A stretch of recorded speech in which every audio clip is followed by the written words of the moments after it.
Hello and everybody, and welcome to the Entertainment Podcast. I am joined by Ambrose. And I'm Fuzzy, and we have an excellent show for you planned for today. If you could live in any movie universe, which one would you want to live in? For me, the choice is weird because technically it's a book universe, but I didn't read the book. I mean, I did read the books, but I have to say Harry Potter. I love the idea of the wizards and stuff like that, and I've always been a fan of Harry Potter. I did end up reading the books, but I watched the movies mainly first, and sort of the idea of the story behind it and like the lore is just really interesting. Like especially with the Fantastic Beasts movies coming out now too, just adding to the lore. I really love what J.K. Rowling did with the universe of Harry Potter, and I love that it's not just about magic, but it's about the friendship and the good versus evil and all that aspect of it too. I find it interesting that coming from a Christian school, I went to Christian college where a lot of my friends were homeschooled and therefore were not allowed to watch Harry Potter growing up. And it's funny because a lot of people who aren't allowed to watch Harry Potter praise how good Lord of the Rings is, for example. And it's always weird to me that like Harry Potter is not much worse than Lord of the Rings, for example. Like I have a lot of the same sort of mythos and characterizations to it. Anyway, so yeah, Harry Potter I think is like the one that I would love to live in, just because I think for one thing I think doing magic would be fun. Being able to like if I had to say, hey, I need to go to bed at night, turn the light off. Just being able to do everything from my bed. Like turn the light off or like get something out of the fridge or something. It'd be lazy as heck.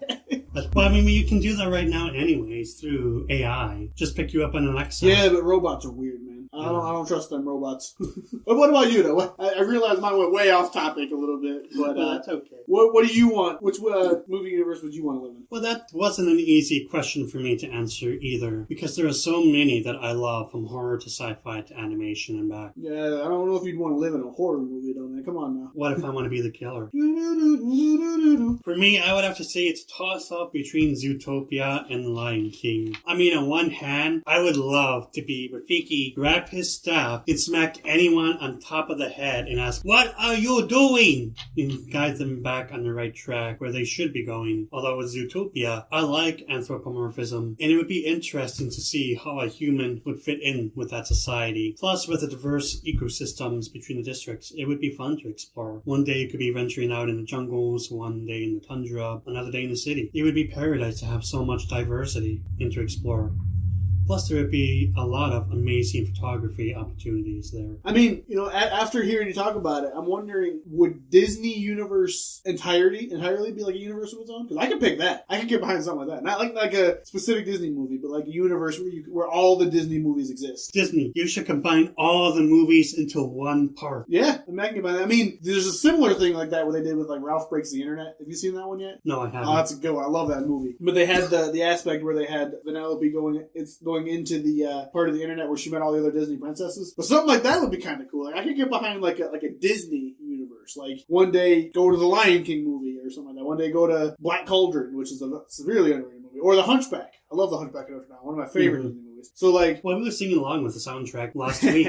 Yeah, we were. So I think like something like that. Like if there's just like a Disney universe in general, I could get behind something. I don't know if that one really qualifies though, because technically they're sort of set in different. But they could do like a Kingdom Hearts style thing where like they have the different worlds that you could go to based around the different movies. I could get behind something like that as long as I'm the villain. Yes, like I'd be prepared. But yeah, I think having like a Disney universe would be kind of interesting. I can get behind some of that. And then we have another sort of icebreaker. But the question was, what movie plot twist really made you think? And this one, obviously, because we're going to be dealing with plot twists and stuff like that, huge spoiler alert. And so we will put a timestamp to skip to the next section here if you don't want to have these movie plots spoiled for you. One movie plot twist that really got me thinking was the movie The Prestige. It's a good movie. It's a movie about magicians who they're competing with each other and they're always trying to one up each other, trying to just top one another. And so they're constantly trying to harm each other. There's one part where one of the magicians tries to kill him with a gun, and then there's a trick. The term The Prestige refers to the final act of the magic trick where it has the big reveal. And there's a part where it shows the guy trying to kill him with a prop gun because he's trying to load it properly, and he ends up shooting the guy's finger off. But it shows the whole aspect of these two characters going at it. And at the very end, when one of the characters is in jail, it's revealed that the major trick is the teleporting man, where this guy goes from one one wardrobe to another and catches the ball. And the other guy's trying to figure out how he does it. And eventually one guy does it with clones, which is really weird. But in the end, it's revealed that the guy has a twin brother. And that's how he's been pulling off these tricks the whole time. And if you pay attention, you can kind of see the aspects in the story and how it works out. I'm not going to go into too much detail. I don't want to spoil too much, obviously. But at the end, we find out that twin brother was the one helping him do this, and they've been living their lives simultaneously with each other. Where like sometimes one brother will be the life while the other one's in disguise, and then they'll flip and stuff like that. And it really leads to like a duality in their character that you see throughout the movie, and you're wondering, why is this a thing? And then it comes together at the end. You're like, oh, it's because they're both trying to live the same life. And it's a really good movie. So if you guys haven't seen that one yet, I don't know why you're still listening to me, because you should have skipped to the next thing anyways. But if that didn't ruin it too much for you and you want to see it, I highly suggest The Prestige by Christopher Nolan. Good movie with Christian Bale and Hugh Jackman in it. Really good movie. What about you, Fuzzy? Any plot twists that really got you shaking? Alright, so, in case you guys haven't been living under a rock this week, or I guess in case you have, there was a new How to Train Your Dragon movie that launched last week, or dropped last week, came out last week, whatever the heck you want to say. And we've both seen it, so we want to talk about it. And of course, this will be spoiler free, so don't worry too much about, whether or not we're going to spoil the movie for you. Fuzzy, what were your takes on How to Train Your Dragon? How to Train Your Dragon is by far one of my favorite DreamWorks series of movies the past few years. Each entry in the series always provided a truly stunning atmosphere when it came to the cinematography, sound design, art style, but more on that later. More importantly, rather, it's a movie with sequels. What I value is that the series doesn't suffer from the Peter Pan effect. What's the Peter Pan effect? Basically, that's where characters remain the same age always. Yeah. Mm-hmm. I'm looking at you, Simpsons, Family Guys, and South Park. Be bold, be creative, and get your creators and writers really thinking on how you can really improve the dynamic by having Chris, Meg growing up and becoming older. Even Stewie, but I've diverted.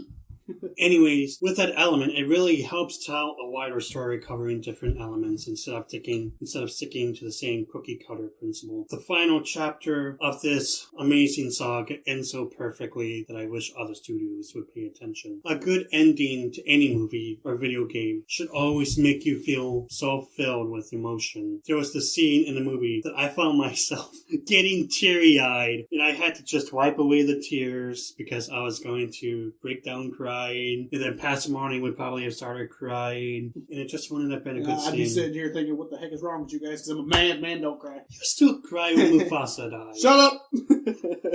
But without spoiling too much, one scene that really stood up was Hiccup's father saying, "With love comes loss, son. It's part of the deal," which is true and can be applied to each and every one of us. I could spend a day talking about how amazing this was, but I don't want to reveal any spoilers, and plus Ambrose how shit he has to do today.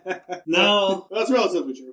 Now onto the bad. I'm going to slap DreamWorks and give them a sin, because I felt the main plot suffered due to the villain from the movie not being really that exciting. He actually felt a bit identical to the last movie, if my memory serves correct. Also, I'm going to do your job, Jeremy from CinemaSins, and send the fact that Hiccup's friend wants to fuck Hiccup's mom badly, which is something I would never think would be in a movie. But anyways, you're welcome, CinemaSins. Yeah. No, see, I agree with you on a lot of this stuff. I feel like, personally, I was never hugely into the How to Train Your Dragon. I love them. I love watching them, but I've only ever seen the first and the second one time each. The first one, my cousin took me to see it when it first came out in 2010. And then the second one, my buddy had bought it on DVD and wanted to watch it, so I watched it with him. That was back in 2014. So I've seen them both once each, and I wasn't super crazy about it. But then Monday rolls around, and my friend's like, "Hey, we're going to see How to Train Your Dragon 3. Do you want to come with us?" I'm like, "Sure, let's go." I saw it, and personally, I loved it. I thought it was a really good way to round out the series and add a little bit of closure to it. And I mean, of course, unless they try to pull a Toy Story aspect of it, where they round off the story in a good way in the third one and then still make a fourth one years later, which they could do. They kind of left it relatively open-ended for a sequel if they wanted to, but I digress. Anyways, I really loved the way this movie dealt with a lot of things. I love how it dealt with trying to come to terms with how to live your life. For the second one, for example, I'm going to do a little bit of a spoiler warning here. Hiccup's dad dies at the end of the second movie. But he gains a mom as well. Right, he gains a mom as well. But what I thought this movie did really well is showing Hiccup dealing with that and struggling to become the leader on his own. And the problem, what I like what they did with that is the whole movie is underlined with this idea of he's not actually alone. He's got these other people willing to help him, but he keeps thinking he has to do it on his own. And I like how they deal with that because it's kind of like a aspect of life too. I mean, if I lost my dad tomorrow, I wouldn't know what to do. I'd be trying to figure out how to do things too. Thankfully, I wouldn't have to be a leader or anything tomorrow. I could still be the same person I am. But I love that they did that. That's a really good way of showing character development. And I really loved how they brought all that stuff together. And I love the dynamic between Hiccup and Astrid and Toothless and all the other characters. And one thing that I loved in this movie that I thought was really almost like a too soon moment was the one of the characters when Hiccup is trying to be a leader. The character looks at him and says, "Who died and made you chief?" And I was like, I kind of facepalmed in the theater. I was like, really, man, it's too soon. Like, it just happened. Also, speaking about a spoiler, there was a scene that I had to contain myself because they were out on the ocean and they made a flat Earth versus a round Earth joke. I love that. You're like, oh no! Which is funny because in the theater, I had made that joke to a buddy of mine like 5 minutes before. I thought it was funny. But anyways, so one thing that I thought this movie did really well is it really connected the characters together. And I love that. It showed growth in all the characters. Teamwork and all that stuff. But there were some problems with it too, I thought. Not a lot. I thought it was a well-deserved good movie. I thought it was a great movie. I didn't really do a whole lot wrong in my opinion. Some things, though, some of the character interactions felt a little weird. Yeah.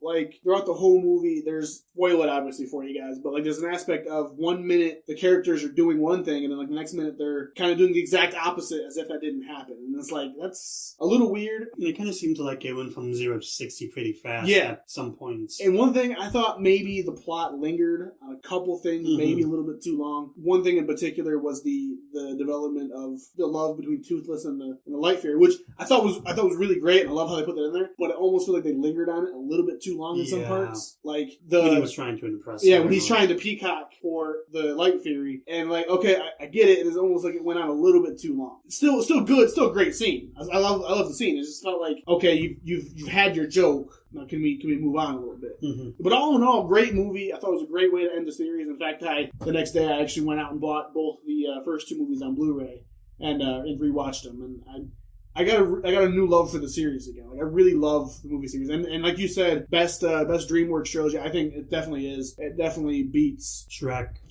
Shrek got old after a while, but it definitely beats other DreamWorks movies. Like, it's really, really well done. And like with a lot of movies, I think something that really did well is it didn't feel like the sequel was just capitalizing on the old ideas. Like, the director of the second one only agreed to do a second one if he could make it into a trilogy. So it wasn't like, oh, the second movie did really well, so we're going to make a third one. No, like the director had it from the get-go that he wanted to make a third movie. So it didn't feel like it was just trying to capitalize on the popularity of the movies. It was a story that he actually wanted to do. So I really like it. It's actually going to be really interesting how the Netflix series of How to Train Your Dragon, both of them are going to go out and do. Now, for the record, if they were to try to pull a Toy Story thing and come out with a fourth one in a couple of years, I'd welcome it. I think Toy Story 4 is going to be pretty good. I think they don't need to. I think they can really let it sit where it's at, and I think it'll be good. I think that with this one, it really wrapped up nicely. Mm-hmm. A lot of movies should do that more often because I feel completed. I feel like we don't have to revisit it. Granted, I'm still probably going to watch it another 50 times. Oh, yeah. Oh, definitely. Because of just how good it is. But it's just ends so perfectly. If you haven't seen it, go even get your grandma, bring her to the movies. Bring your grandma, bring your dog, bring your cat, bring your pet fish, and go see it. It's fun for everybody. I'm 25 years old, and I was sitting with a bunch of my college friends. You don't have to be weird about it being a kid's movie. I mean, I don't really care anyways. I went and seen the Lego Movie 2 a couple days ago with a beer in my hand. I didn't care. So I think it's definitely something that everyone's gonna love, especially if you're a fan of the first 2. It's gonna be great. So how do we score this thing then?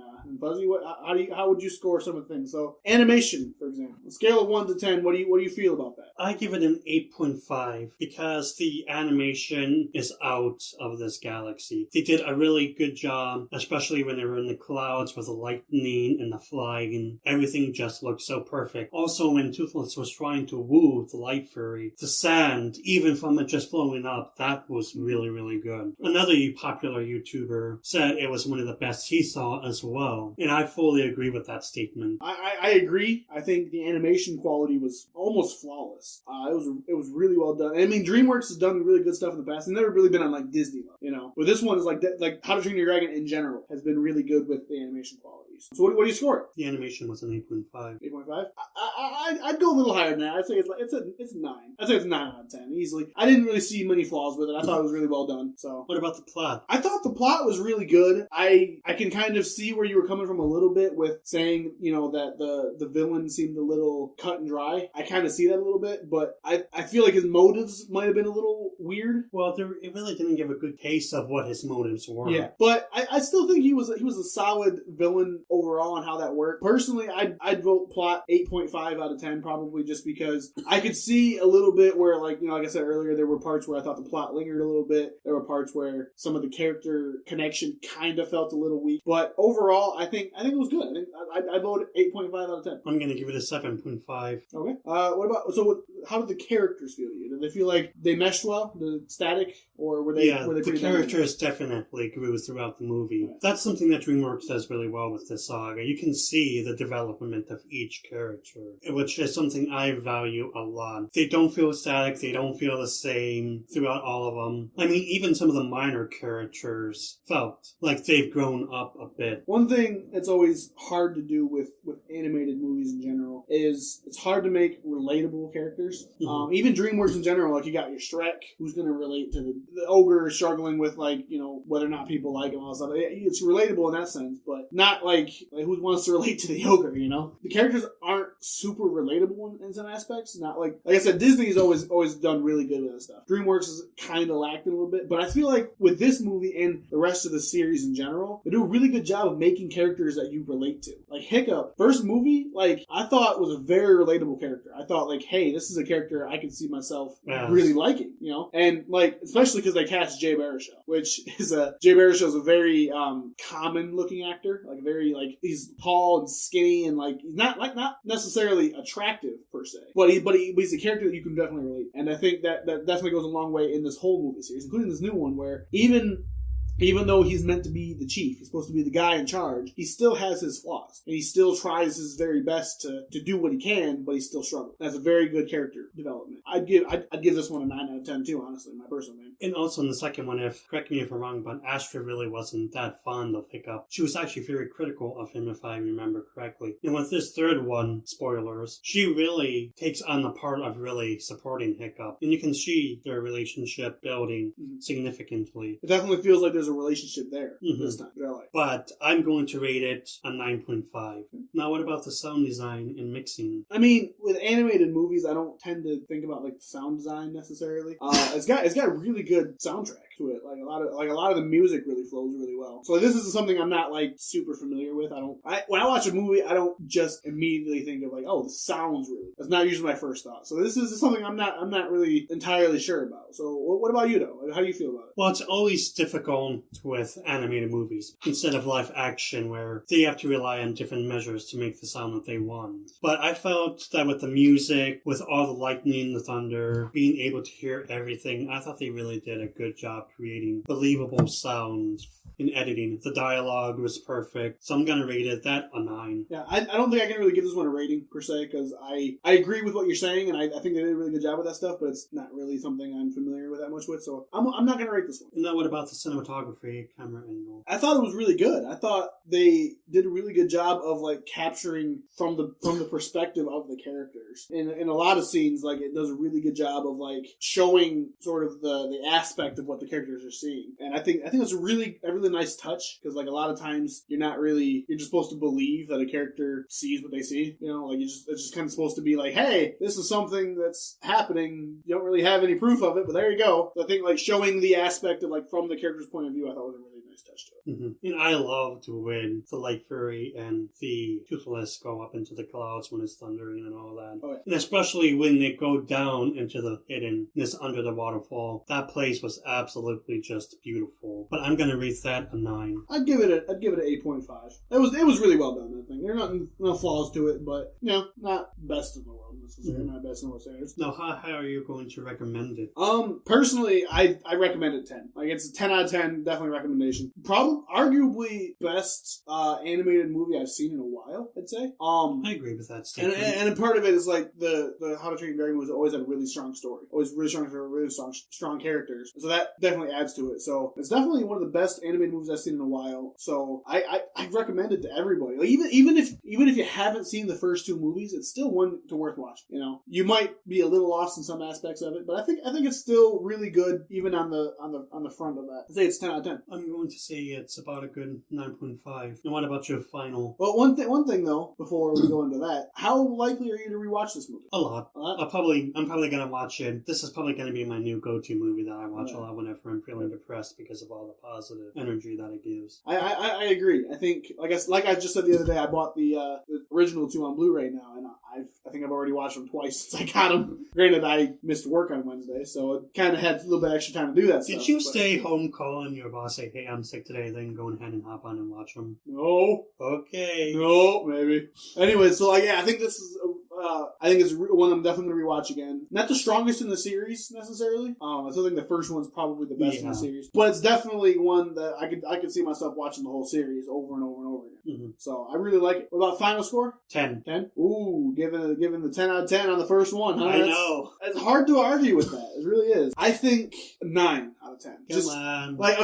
It's definitely 10 out of 10 worthy, I'd say, but some of the aspects just felt a little bit short. Maybe if it didn't feature some of those side plots, maybe it would be a 10 out of 10 for Ambrose. But yeah, no, it's really good though. It's definitely up there. It's like a hard 9.5 even up there. Not quite 10. There's some aspects that I felt like were just a little bit short. But all in all, it was really great. And I think this is a good segue into our first movie trailer, which we're going to talk about Detective Pikachu. All right, Fuzzy. All right. Your thoughts. What do you think about this? Oh boy. This is the point that Ambrose leaves and denounces our friendship. Hold up now. What are you going for? All right. I never played Pikachu Detective when it was released on whatever console it was released on.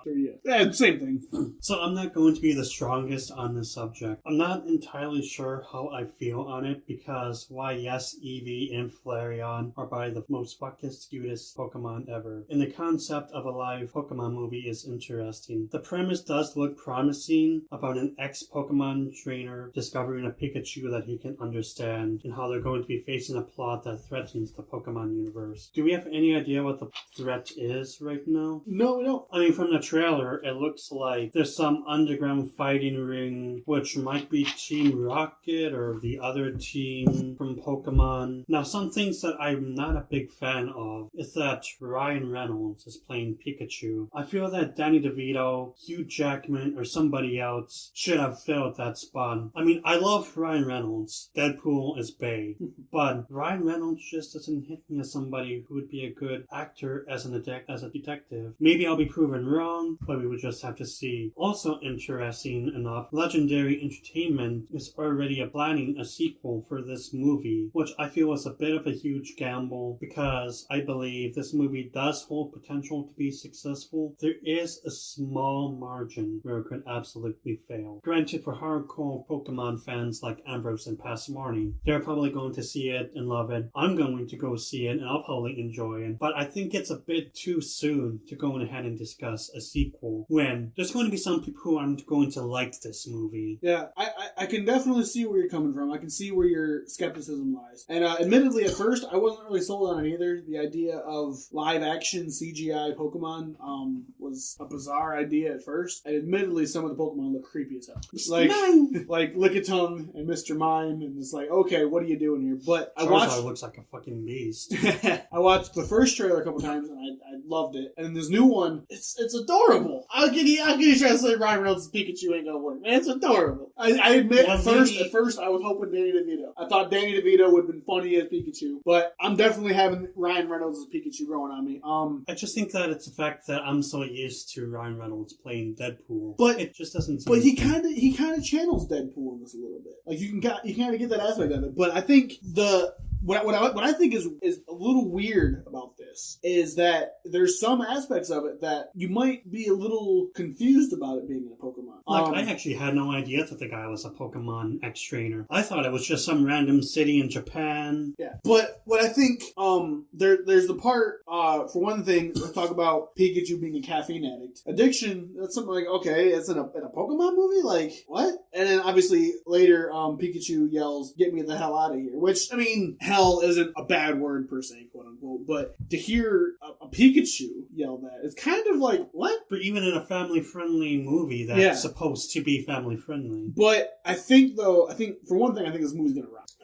I was saying it back when Pokemon Let's Go Pikachu and Eevee were announced, that I wasn't crazy about what they were doing with it at first, but it's Pokemon. I'm going to go see it regardless of what happens, because I love Pokemon that much. In our video game podcast, we talked about the new Pokemon trailers, and I was so hyped for that. You had your skepticism on those as well. Well, I wasn't always skeptic. I mean, yeah, but I think, and I think this movie does have some sort of skepticism behind it, but I think it's going to be awesome. I love Pokemon. They're doing, I think Ryan Reynolds is doing a really good Pikachu job here. I think some of the dialogue they show off in this trailer is just funny. It's really freaking funny. Is Pikachu being Pikachu and being adorable. So yeah, I'm really looking forward to this movie. Like I said, I can understand skepticism behind it, but I think for the most part, I think it's gonna be great. And you're talking about, it might be too premature for a sequel. I mean, who are we kidding? It's gonna be successful. I mean, I have no doubt it's going to be successful, but you can't think of the small margin. Yeah. Because there's been great movies in the past that studios thought were going to really take off. I mean, something that was you think wrong. About it, last week we talked about Frozen, right? Frozen 2. And, we were just some skepticism about, like, oh, is this going to be different? Like, all stuff. But, like, it's Frozen, so it's going to be popular. This is Pokemon. Yeah, all the kids love Pokemon. When Pokemon Go came out for the smartphone all them years ago, kids all over were getting up off the couch for the first time in years because they wanted to go catch some Pokemon. Mm-hmm. I mean, it's Pokemon. It's going to do well. Kids are gonna drag their parents to see it 4, 5, 6, 7 times. And personally, I think it's going to be awesome. I'm really looking forward to it. And for those of you who don't know, it is coming out May 10th, 2019. So it's just a couple short months away. But I think at the same time, it's going to have some competing to do because it's going to be coming out shortly after Avengers Endgame, which is going to be the big talk of the summer for a lot of people. But I think it's going to be good. I think I'm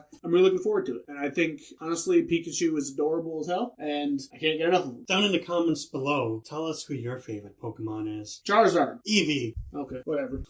Now we're going to have another trailer for you, Pet Sematary. Yeah, it's interesting that we're going to be going from Pokemon to Pet Sematary. Well then, first things first, they spelled cemetery wrong.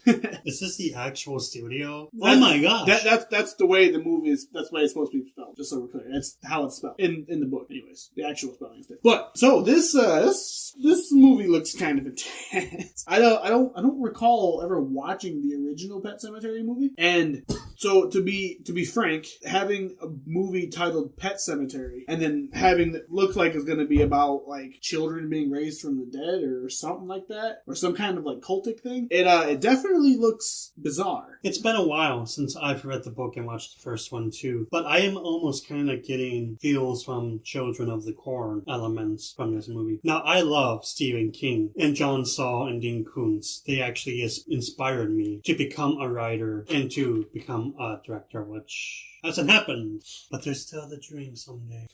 But the big thing is how Stephen King is going to feel about it, because he loves the It remake, and it's going to be interesting to see what he has to say about this. Granted, with this trailer, it doesn't really feel like it does a lot of explaining, but it looks definitely interesting. Well, I think, I mean, for the most part, a trailer isn't necessarily meant to explain. It's meant to get you enticed, get you want to watch the movie. And this definitely does a good job of that. Like, it's definitely intense. I've never been super into Stephen King necessarily. I actually prefer a lot of his non-horror stuff. Like Shawshank Redemption is really good. I like that one. I like the movie Stand By Me, which is based on his short story The Body. And recently they did a Hulu series of 11/22/69. So I like a lot of his non-horror stuff. But a lot of his horror stuff hasn't really gripped me as scary. I liked the It remake that they just did last year or 2 years ago. Last year, I think. last year, was it? I like that one. That one was really freaky. Like, Pennywise was creepy as hell. To me, this doesn't really seem like it's going to be that scary. I mean, there was that jump scare.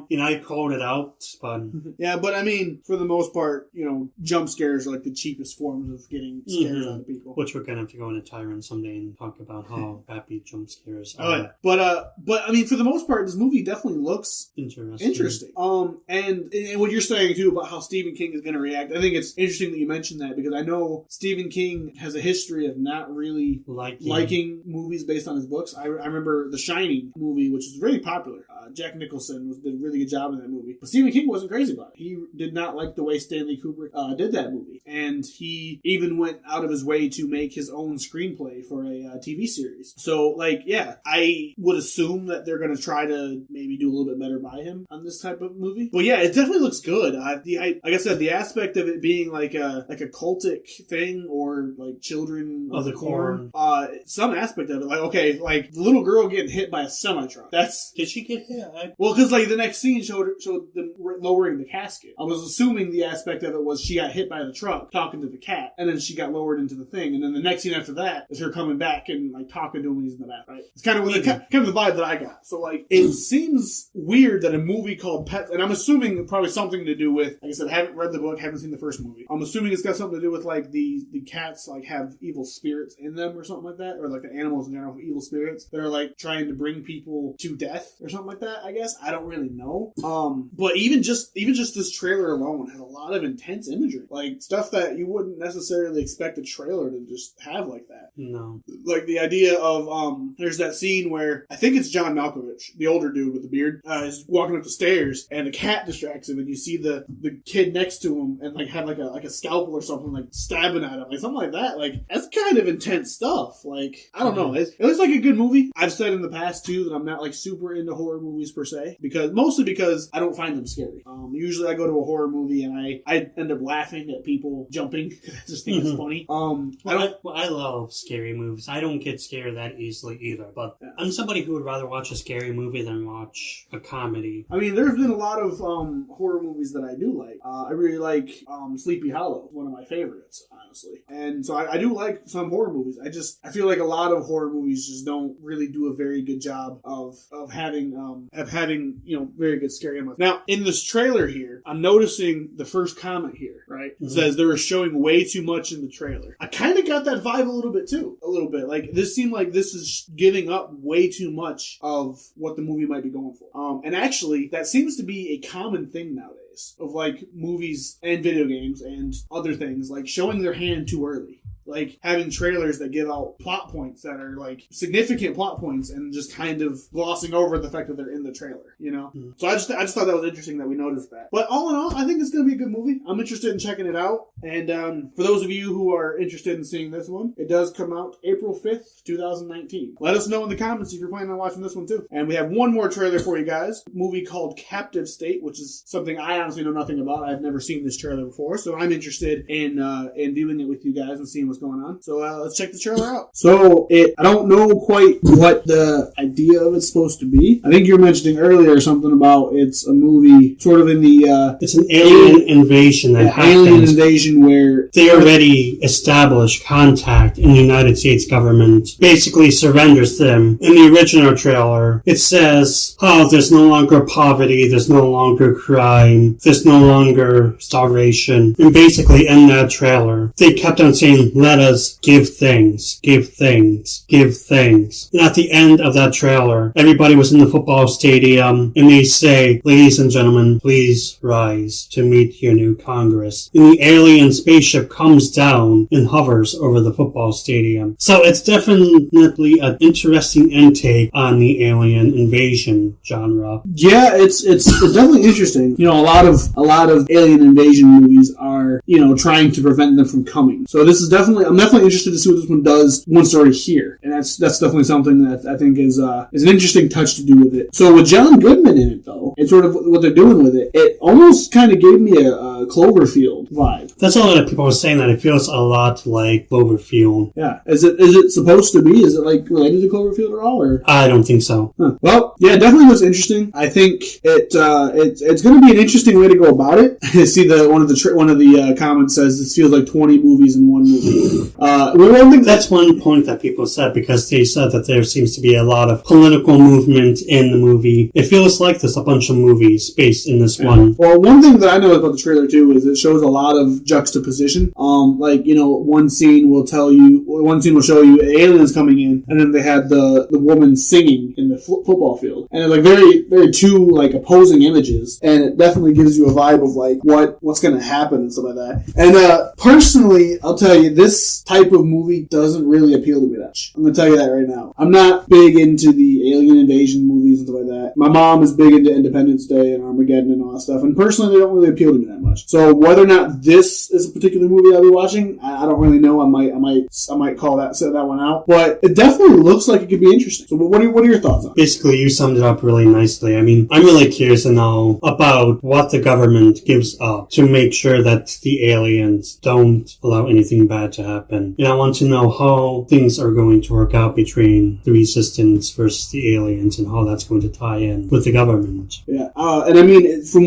what you've said, it sounds almost like the aliens are the government in this one. It kind of feels that way. The term captive state implies that, like the aliens are in control, in charge of things, and that's interesting. Like, I'm wondering what's going to happen, because I'm assuming at some point they're going to overthrow the aliens and get Earth back. But it's definitely interesting on how they're going to do that. I mean, I love John Goodman, so that might be something there. This comment here talks about the trailer was hype until the rap music started. I feel like they are using rap music a lot, actually, in a lot of trailers. Yeah. There's a lot of things here about being a Cloverfield movie. A lot of in case you guys can't see what we're doing here. We're looking at the comment section of the trailer, and there's a lot of stuff about Cloverfield. And a lot of people are going to move on. And I feel like, have you seen the movie Prometheus? Yes. Okay, so the end when it's revealed that it's tied into aliens. Kind of almost what I'm getting the vibe of here. Mm-hmm. It's like they might not be saying, "Oh, this is a Cloverfield movie," but then at the end you're going to have like a big reveal that it's Cloverfield. It's kind of what it's feeling like what they did with Prometheus and this movie Split. Did you see that one? I think so. How at the end you see Bruce Willis and it's confirmed that it's tied in with Unbreakable. It's kind of a vibe I almost want to get in here, that like they might not necessarily be marketing it as a Cloverfield movie, but it definitely has that vibe. I would not be surprised if at the end it's like, "Hey, it's Cloverfield." So I don't know. It definitely looks interesting. Might not be one I might see. I might wait for reviews or whatever on this one to check it out. But it definitely looks interesting. So any other thoughts? No, I think you hit the nail right on the head. All right. Well, if that's the case, I think we're all set here. So I'm Fuzzy. I'm Ambrose, and this was our episode for the day. Leave a comment down below and let us know how you enjoyed this episode. Let us know sort of what movies you're looking forward to, and also if there's any other trailers you guys want us to review or look at, or any other movies you want reviewed. Let us know. In the comments. Let us know down below. We'll take those into account, and we'll see you guys next time.